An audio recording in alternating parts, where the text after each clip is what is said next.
apapun yang terjadi, kita optimis saja bahwa nanti pemilihan KPK ini akan berjalan dengan baik, dan memang dari media harus mengawal, karena satu-satunya kekuatan saat ini yang bisa mengawal hal seperti itu adalah media. Banyak pengalaman yang membuktikan itu. Dan tadi menyinggung kenapa korupsi ini udah ditanganin KPK masih juga terjadi di mana-mana, karena efek jerahnya itu memang sangat rendah gitu ya. Kemarin sempat beredar SMS dan BBM, jadi kalau di Cina itu koruptor itu dipotong leher, artinya apa? Hukuman mati. Kalau di Arab dipotong tangan. Kalau di Indonesia potong tahanan. Potong tahanan. Itu jadi tahanan. Remisi dan lain itu kan menjadi efek jerahnya sangat kecil ya. Sehingga kita menjadi maklum ketika di Nazarudin masih ada masalah. Kemudian sekarang di Kementerian ada masalah lagi, sehingga sepertinya korupsi ini tidak akan selesai. Dan saya kira di Kemenekastran ini Trans 1 ya, wah ini menarik. Trans 1 ya, Trans 1, korupsi di Trans 1 ini kan menjadi menarik karena nilainya mungkin belum seberapa ya, 1,5 M itu kan yang kecil. Ketahuan. Iya, yang nggak ketahuan. Tahu kecil. Tapi memang modusnya ini biasanya kalau buat duit lebaran 1,5 M udah lumayan. Kayak maksudnya, coba ada bayangin dulu. Jadi kalau misalnya saya menteri gitu ya, saya tidak akan melakukan korupsi yang dalam tanda petik bodoh gitu. Kita harus belajar dari menteri-menteri yang lain yang melakukan korupsi melakukan korupsi itu saya menteri, maka saya dalam tanda petik akan memelihara misalnya ini Ali Mudofir, ini siapa? Saya tidak langsung. Wah ini nggak benar, ini pembelajaran bagi para koruptor. Jangan. Jadi mereka ini yang bermain. Saya tinggal ngomong, saya butuh uang untuk THR 1,5 M. Nah, beliau ini bergerak kan.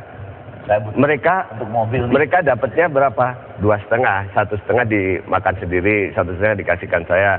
Akhirnya bapak ini punya rumah mewah di kampung sana gitu kan. Nah, sekarang jadi permainannya seperti itu.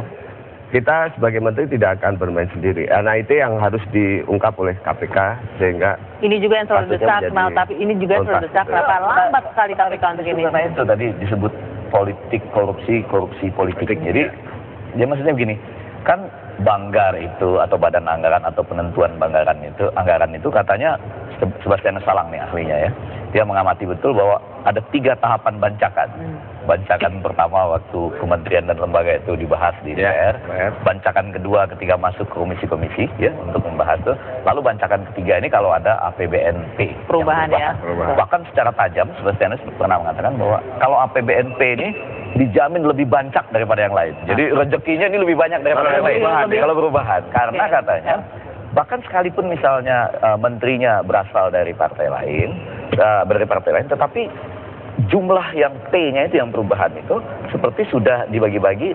Kalau di sana urusan partai ini, di situ urusan partai itu. Nggak ada hubungan dengan menteri ini dari partai ini. Enggak. Anda akan terkejut kalau mendengar Pak Hatabas cerita bahwa bukan menteri dari itu maka partai itu yang ambil gitu. Jadi sudah dibagi-bagi untuk partai-partai tertentu. Nah, jumlahnya tersistematik dengan baik. Tersistematik. Dan ini yang harus dilawan betul karena tersistematisasinya dari hulu sampai ke hilir. Ya.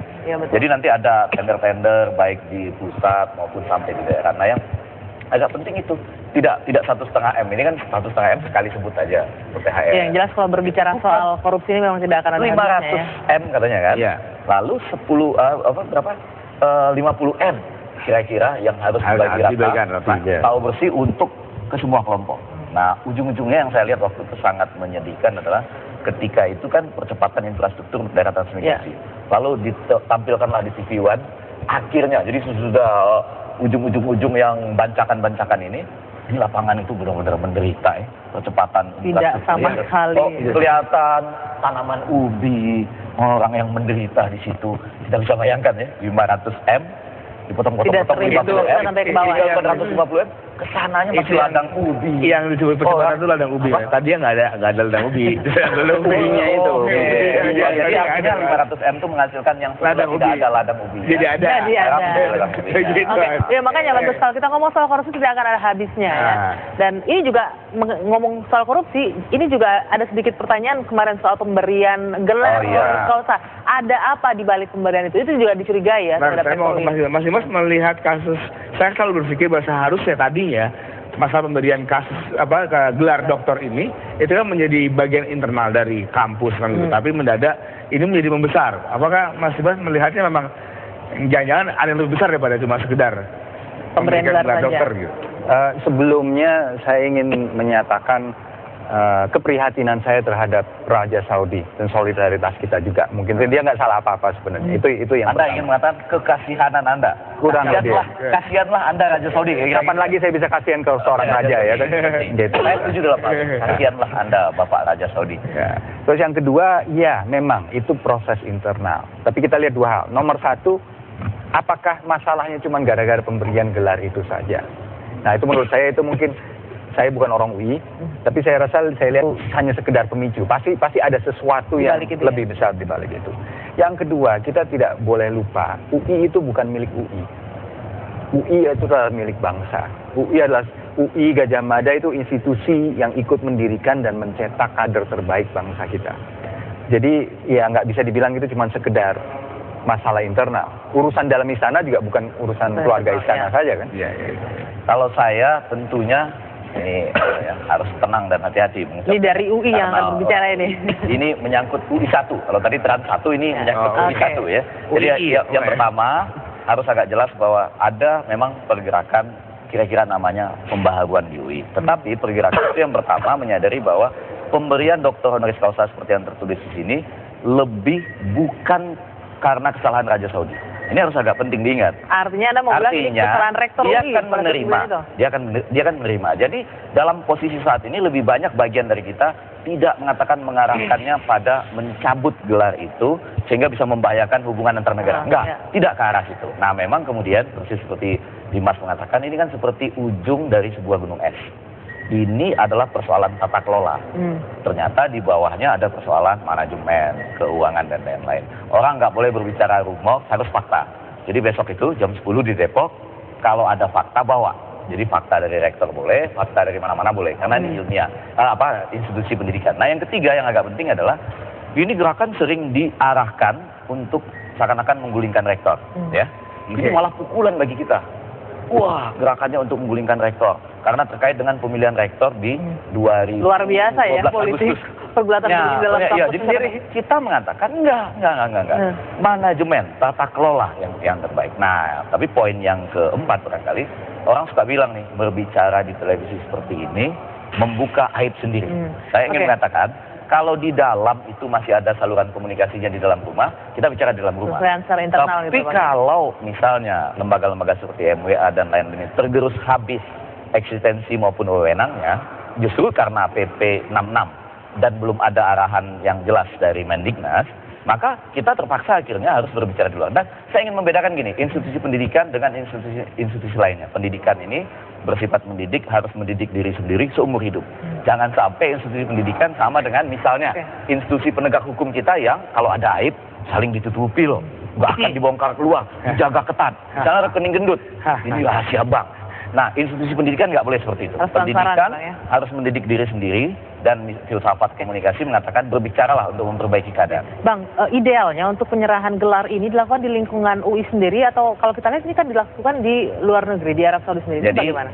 Menurut rektor sudah ada perubahan tata caranya untuk mempermudah sehingga bisa diantarkan, termasuk ke Jepang dan termasuk ke Raja Saudi. Sekali lagi, saya kasihan kepada Raja Saudi karena begini, mudah-mudahan pemirsa bisa bayangkan. Kalau enggak ada ini ada Rakyat Merdeka hari ini kalau nggak salah ada ini ya. Nah, kalau kamera bisa shoot, Rakyat Merdeka hari ini memperlihatkan Universitas Hasanuddin memberikan honoris causa kepada Pak JK. Kira-kira seperti ini suasananya ya. Lihat ya, Pak JK membuka gelar doktor honoris causa, semua yang lain menyaksikan. Jadi kalau kasusnya atau kalau itu diberikan di dalam kampus seperti ini. Tapi kalau diantarkan ke istana, suasananya berbeda. Rajanya duduk, lalu rektornya yang menyerahkan seperti itu. Nah, itu agak beda. Kalau Anda lihat kasusnya dalam komunikasi politik bisa diibaratkan dengan pada waktu Pak Harto dan Kamdesus. Lihat ya, Pak Harto nanda tangan, Kamdesus gini. Kira-kira bayangan orang seperti itu. Jadi terhadap institusi akademis kita perlu jaga sedemikian rupa. Tapi ginilah, urusan ini kami janji untuk bawa ke dalam. Nah, malah muncul pikiran-pikiran dari orang, ini kan Pak Rektor menggunakan SK Dirjen Dikti. Nah, sekarang kita bilang surat edaran bukan SK tepatnya. Pak Dirjen Dikti sama Pak Mendiknas, kita tidak ingin Anda mencampuri kami, tapi kasihlah arahan yang tidak multi interpretasi, karena kami khawatir loh ini, nggak tahu nih teman-teman nih Pemret dan redaktur senior ini, jangan-jangan ini UI besar-besarkan supaya kita lupa Nazarudin, lupa ITKPU, lupa Nunun, lupa yang lain-lain ini. Yang menarik adalah begini, apa yang terjadi di UI itu sebenarnya membuka mata kita gitu ya, agar sebenarnya institusi pendidikan itu sesuatu yang tidak eksklusif, maksudnya tidak bisa berjalan sendiri. Kita yang di luar pun bisa mengontrolnya begitu kan ya. Jangan-jangan di kampus lain juga ada sebenarnya kasus serupa, tapi enggak. Tidak pernah terlalu. Poinnya begini, kalau institusi pendidikan kita sudah tidak bisa transparan, sudah punya integritas, ya, bangsa ini udah nggak punya masa depan. Setuju. Oke. Kuncinya di situ.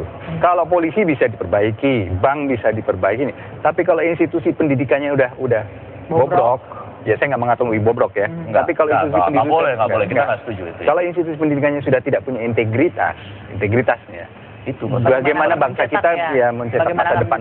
Itu kuncinya di situ. Pendidikan juga mendidik diri sendiri, walaupun pahit. Tapi dan mudah-mudahan berguna bagi kampus-kampus yang lain juga, karena ini kan ada 7 BHMN yang menghadapi persoalan yang sama. Mudah-mudahan kasus ini berguna untuk bisa jadi refleksi ya, cerminan buat yang lain. Lagi dibuat ajaran buat yang lain. Oke, tahan dulu ya, kita akan kembali lagi setelah yang berikut ini. Undang-undang proyek percepatan pembangunan infrastruktur dan